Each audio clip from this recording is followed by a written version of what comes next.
কেমন আছো তোমরা সবাই? আশা করছি সবাই খুব ভালো আছো, আমিও খুব ভালো আছি। আজকে দুপুরবেলায় স্নান করে রেডি হতে বসে পড়েছি। কেন রেডি হচ্ছি বলো তো? আজকে আমার এক স্টুডেন্টের বাড়িতে মনসা পুজো আছে, তো সেখানে আমার নিমন্ত্রণ আছে, তো সেখানেই যাব, তো সেই জন্য একটু রেডি হচ্ছি। আজকে ভাবলাম তোমাদের সাথে এই লুকটা একটু ডিটেলসে শেয়ার করা যাক। আমি একজন মেকআপ আর্টিস্ট হয়েও কিন্তু আমি নিজের ক্ষেত্রে কখনোই ওই step by step makeup follow করি না।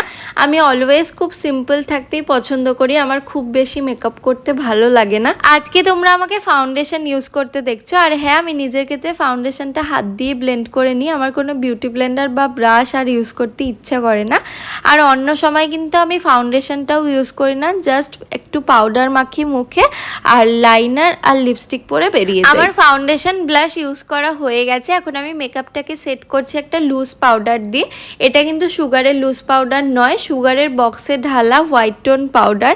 হোয়াইট টোন পাউডার আমার খুব পছন্দের, আমি নিজের জন্য always white tone powder use করি। আই মেকআপটা আমি খুব সিম্পলভাবে করছি, তোমরা ঠিকভাবে দেখলেই বুঝতে পারবে আমি আই মেকআপটা কীভাবে করছি। আই মেকআপের জন্য আমি যে আইশ্যাডো প্যালেটটা ইউজ করছি সেটা খুব একটা বেশি পিগমেন্টেড নয়, যার জন্য আমার খুব ভালো লাগে। আমি একদম লাইট কালারটা চাই, যেটা আমি এই আইশ্যাডো প্যালেটটা দিয়ে আমার চলে যায়। দেন আমি হালকা একটু হাইলাইটার ইউজ করেছি, আর এখন আমি লিপস্টিক পরে নিচ্ছি। প্লিজ লিপস্টিকের লিঙ্ক কেউ চেও না, আমি তোমাদের দিতে পারবো না, কারণ এটা কোনো ব্র্যান্ডের লিপস্টিক নয়। আমি নর্মাল আমাদের পাড়ার একটা কসমেটিক্সের দোকান থেকে লিপস্টিকটা কিনেছিলাম। লিপস্টিকটার কালারটা আমার খুব ভালো লেগেছিল, আর লিপস্টিকটার টেক্সচারটা খুব ভালো। খুব কম দাম নিয়েছিল জানো তো, 90 টাকা দাম নিয়েছিল। এত ভালো এই লিপস্টিকটা আমার অলরেডি 3টে ইউজ করা হয়ে গেছে, এটাও অলমোস্ট শেষের পথে, আমি আরেকটা কিনবো। তারপরেই ছোট্ট একটা অক্সিডাইজার কানের পরলাম। আমার কাছে এত কানের আছে, তাও আমার কানের দুল কিনতে ইচ্ছা করে, আর আমি কানের দুল একদমই পরি না। আজকে অনেক দিন পর কানের পরলাম বলে কানটা একটু ব্যথা করছে।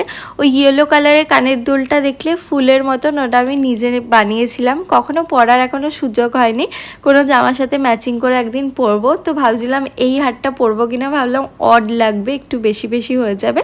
তো এই হচ্ছে আমার ফাইনাল লুক। কেমন হয়েছে লুকটা অবশ্যই তোমরা কমেন্ট করে জানিও। তো আমার আজকের ভিডিওটা এতটুকুই, আবার সুন্দর কোনো ভিডিওর সাথে দেখা হবে। টাটা।